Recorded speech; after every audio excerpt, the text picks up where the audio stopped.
नवोदय जय भीम।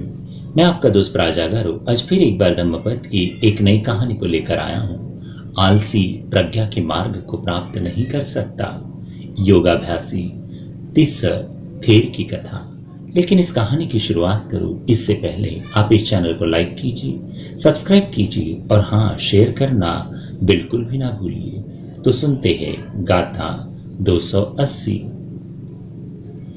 उत्थान कालम अनुष्ठानो युवा बली आलसीय उपेतु सत्सन्न संकल्पमनो कुसितो पय्यायमग्ग अलसो न विदन्ति।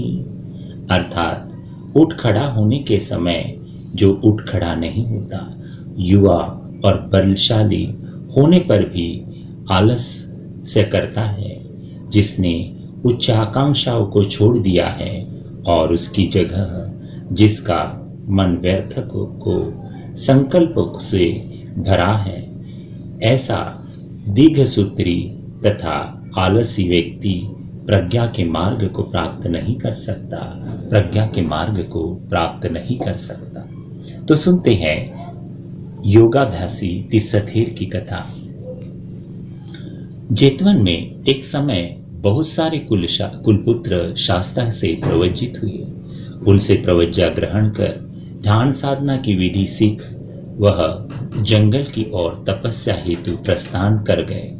उनमें से सिर्फ तिस्स नाम का एक भिक्षु विहार में रह रहा था। वन में उन भिक्षुओं ने सतत ध्यान साधना की, घोर तपस्या की और सभी ने अरहत्व प्राप्त कर लिया। वे सभी वन में शाक्य मुनि से आशीर्वाद प्राप्त करने के लिए चल पड़े। अपनी उपलब्धि से वे बहुत खुश और प्रसन्न थे। हृदय उमंग और उत्साह से भरा हुआ था। रास्ते में किसी उपासक ने उन्हें भोजन दान दिया और अगले दिन के लिए भी आमंत्रित कर दिया। श्रावस्ती पहुंचकर विहार में पात्र चीवर रखकर इन सफल भिक्षुओं ने संध्या बेला में शास्ता को सादर प्रणाम किया और अपने विषय में बताया। शाक्य मुनि ने उनके कार्य की और उपलब्धि पर संतोष व्यक्त किया और उनका स्वागत सत्कार किया। अरहत रहित भिक्षु तिस्स ने सोचा, शास्ता ने के पास इन सफल भिक्षुओं के स्वागत के लिए शब्दों